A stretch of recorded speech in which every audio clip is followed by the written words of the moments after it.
Hi y'all, welcome back to the homestead, and today I want to do a sewing project, a quilt. I'm going to make a quilt, and it's going to be the log cabin pattern. And so I need to cut a bunch of 2.5 inch strips, which is what these are. These I have cut from some squares that I had already used previously in a different quilt. Here's some blue. This one's for my son, and he wanted a blue, red, and black quilt.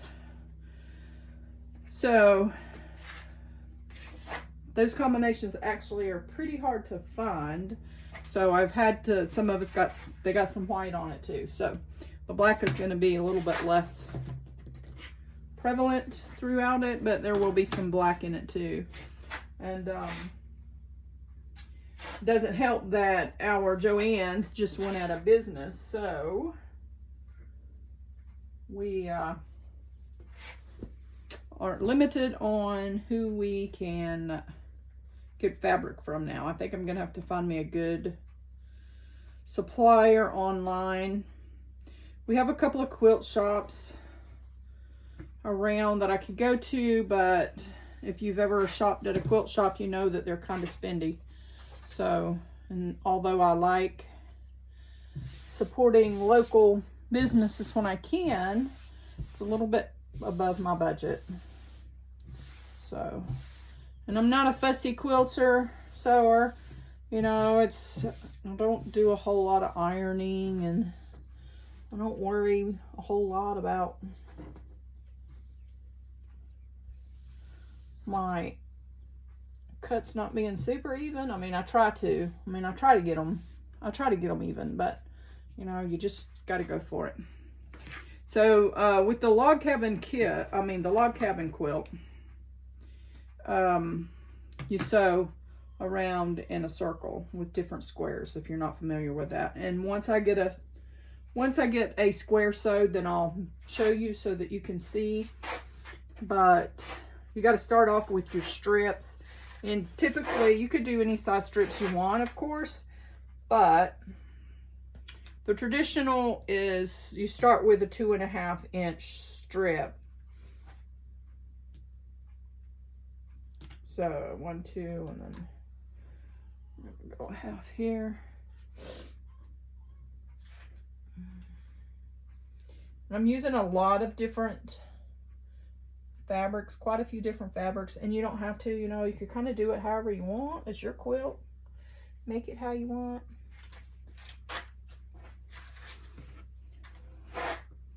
But I want to have a lot of variety. I have made a log cabin kit one time before. I actually made it with my mother when she came up to visit back in 2000, and her and I hand sewed. Was totally all hand sewed. We sewed it together, and we quilted it all by hand. So that's a very special quilt to me, especially now since she has passed away. And so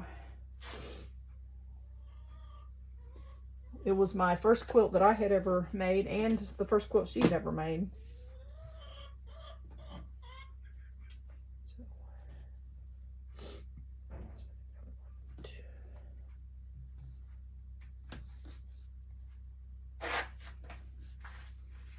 Hope I'm not getting in the way here.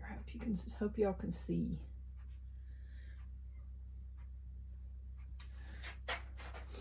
I've made quite a few quilts. I've made, all my grandchildren have one. Some of them have two, just because they got a baby quilt, and then as they got older, then I made them another one that was bigger so that they could still have one now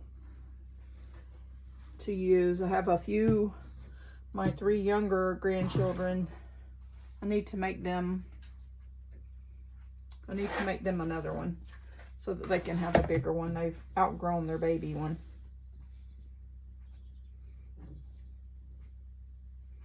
So, And I just made my first rag quilt here like a month or so ago. So I'll be posting that video too. So make sure and check that one out. That was the first one of the rag quilts that I had ever made. We made it, I made it for a family friend. So we got 1, 2.5.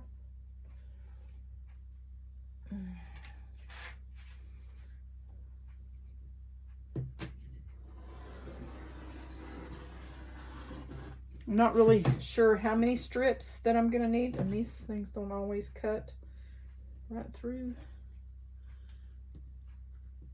You know, there's some quilters who will do like 4 and 6 and even 8 sometimes layers, and I don't know how they do it. And this is almost a brand new rotary cutter. Also, before, when I made the quilt with my mom, I didn't have a mat and a rotary cutter and rulers and all of that stuff. We done that all also by just all by with scissors and a ruler, measuring tape. I have way more blue than I have red, so I'm not sure if I'll actually cut all the blue ones that I have, because I have a lot of blue. I've went back and forth a few times about, okay, what quilt am I going to make? What pattern am I going to do? When I first started, I had decided to do the log cabin. But then as I was looking for material and just thinking about it, looking at other patterns, I decided I would do a different one, and then I went back and forth a few times, and so I ended up landing on the log cabin like I originally wanted. So I need to trim up this edge here, because it is not straight at all, and I'm not so sure that these lines on this material are straight either. So just gonna do the best we can. And when it gets all sewed together, you're not gonna be able to tell if we get a crooked line. That's what makes them special anyway, right? You make it special. Oh, don't move.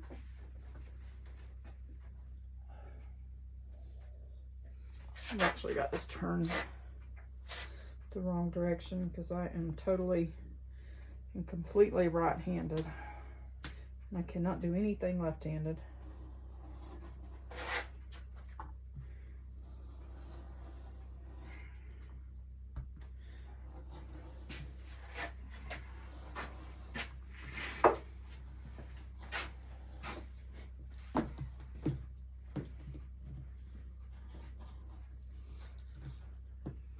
I hope to inspire others of you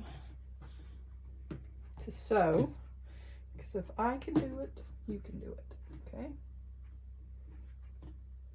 I don't think this is straight either.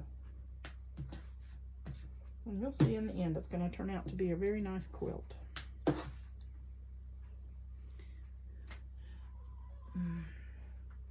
Yeah, I definitely didn't get that straight. Let it slide.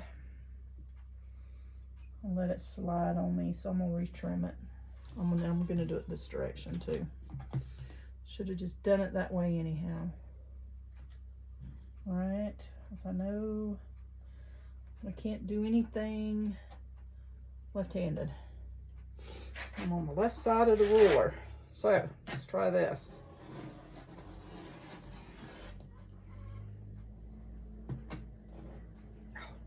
Don't do that.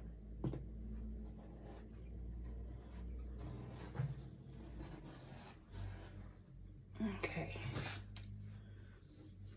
there we go. That looks much better.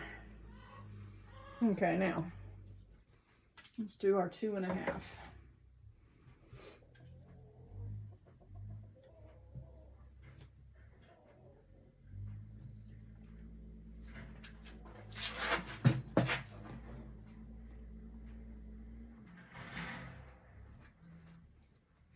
And this is what I'm gonna do until I get all my strips cut. So I'm not gonna make you watch the whole thing. So I will be back when I get all my strips cut. Okay, so I got my strips all cut out. So I don't know a good way to show you here, but and I may end up having to cut some more. I don't know, but anyway, so they're 2.5-inch strips, and it's the length of the or width of the fabric, and I just cut 2.5-inch strips. And my first piece, which is going to be this one. This is the hearth. The hearth of the log cabin. And that's what this is. So all of them will have this as a centerpiece. Okay. And then my first piece that I'm going to attach to the hearth is going to be this piece. So they'll end up side by side. All right, and I'm just going to chain piece a bunch of these and get those done. I'm not sure how many squares I'm going to need yet, so this is kind of just, well, we'll find out. And it's like a 1/4 inch seam allowance. I think mine's probably just a little bit more than that, but as long as you're consistent, that's what matters. It's just don't you love it when that happens?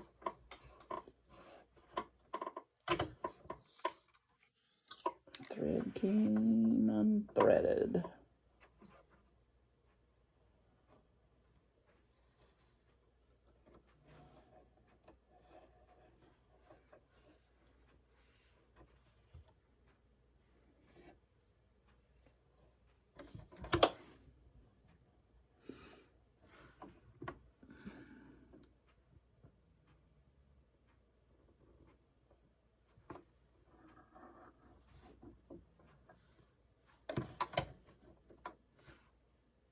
Okay. And I'm just gonna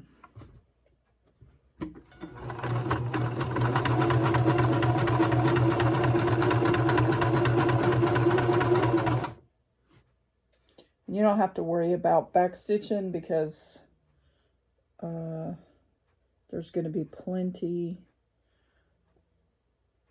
of stitching over the top. They'll interlock, so you don't have to worry about that.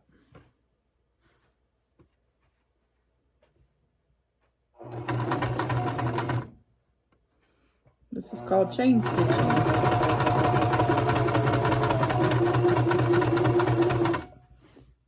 It makes putting things together a lot easier, quicker. And these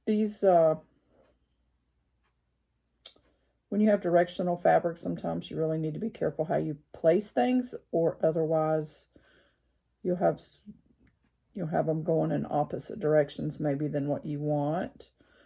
But I'm not worried about whether they're this way or this way. It's going to be different. They're just going to be a bunch of different random however. So, but if you do have directional fabric and you do care, then you need to pay attention to that.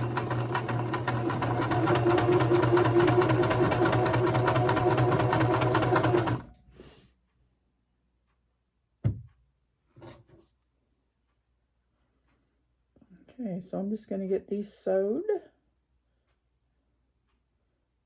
And I'll be back with you when I'm done with that.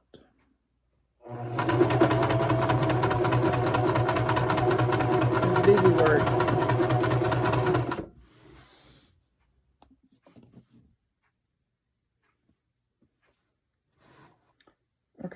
I'm gonna go ahead and I got all those two pieces sewed together. So I got those sewed together. I'm gonna go ahead and all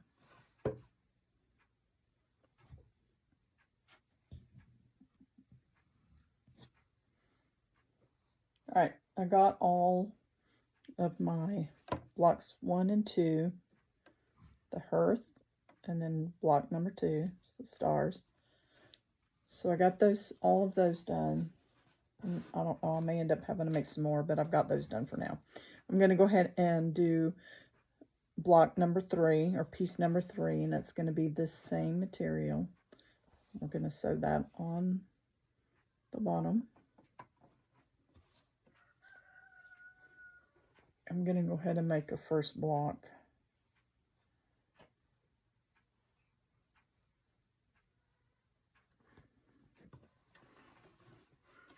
I want to get the first block made, then I'll go back to chain piecing again.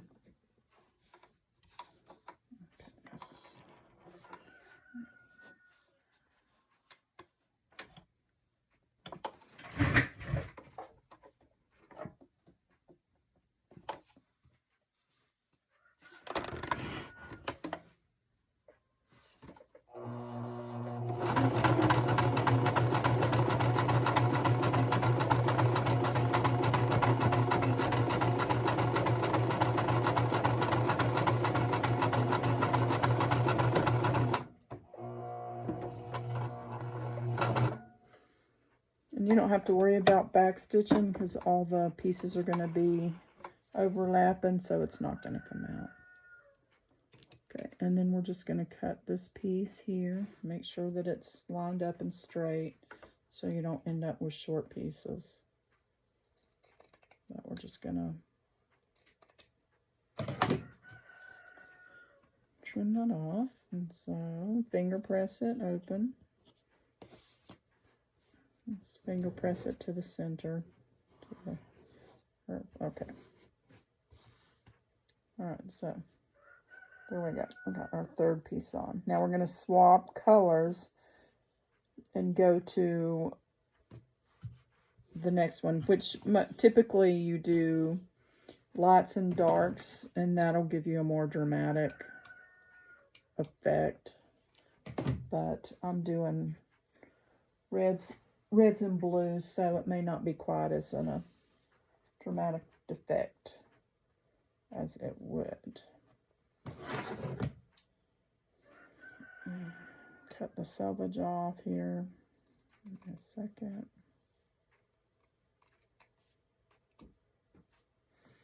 Okay. So now our fourth piece is going to go here, and it's going to encompass those ones. So basically you're just going around in a circle.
Okay. I'm going to cut the blue piece off here.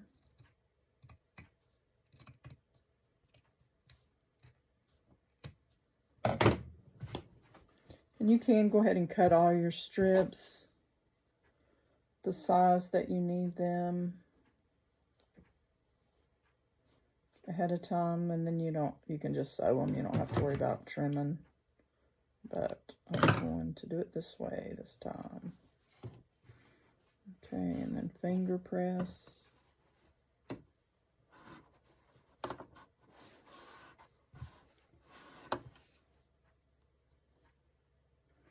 And then here is going to go another one of this material. So that'll be piece 5.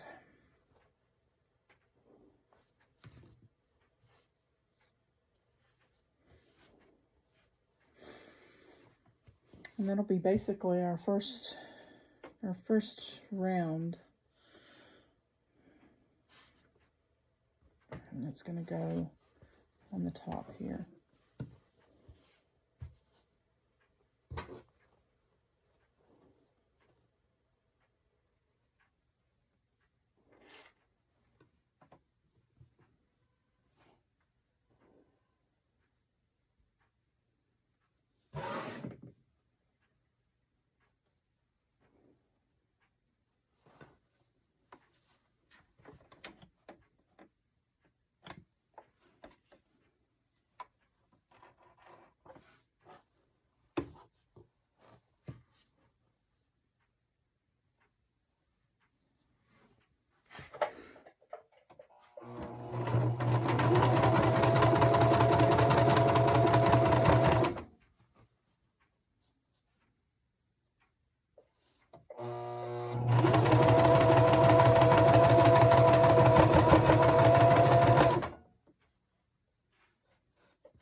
And trim this piece off.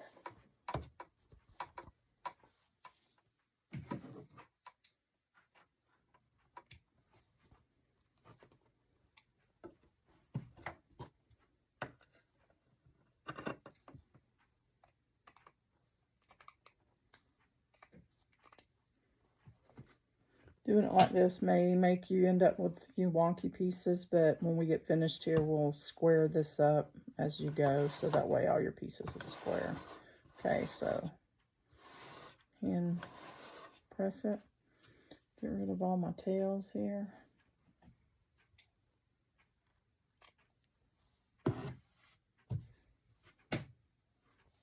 And then you're ready to do your next round. And you'll go back to your other color. So the next one I put on will be a red one. So, and you just keep going around. So I'll be back when I get this block finished. Okay, so I got all my pieces cut out. Not sure if I have enough or not, but for most of them I think I do. So I might end up having to cut out a few more, but basically that right there is the design. And I'm going to chain piece, and I'm going to start with that one and this, and I'm just going to feed them through and get those two pieces sewed together. It'll be like this. So that'll be the first round. Okay, so let's do it.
So today I'm working on this log cabin quilt, and it's kind of a plan as I go.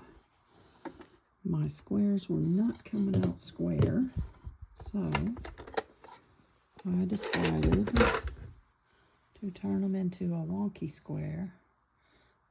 Now you can see how, you can see how they're crooked, right? So I decided that we're going to make it intentionally wonky so that it's okay when they're not straight. And it's going to be cool. So, but in order for me to like actually square them up, then what I decided to do, let me show you one that's really wonky.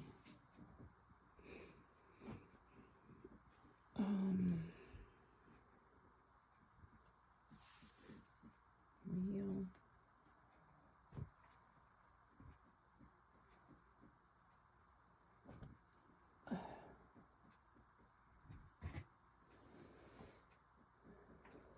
Anyway, what I decided to do is I'm putting this border around with the same material. I'm just putting that around, and then I'm going to square. You can see right. Well, I'll put it so you can see it. So you can tell, like right here, it's not, those are not straight. They're not straight. And now they're not straight intentionally. So I decided to put this border here all the way around on all four sides. And then I will square it up and cut away whatever material needs to be cut away from this border. And then it won't take away from the square itself. And once I get them squared up, then I will be able to sew them together. So even though this border piece on all of them, they're not going to be the same. They're not going to be the same width. That's what I have chose to do to square up the square, is to take away from border material and not from the square itself, if that makes sense. So it will be square, but that squaring up will come from the border, not from the block. I hope that makes sense. But so anyway, so that's what I'm working on today. And I'm gonna end up having to cut some more strips because I'm almost out. And I'm just going to continue to sew the strip, this kind of strip. I'm going to continue to sew my strip on all four corners. I got a whole stack of them over here that I still have to do. So that's what I'm working on today.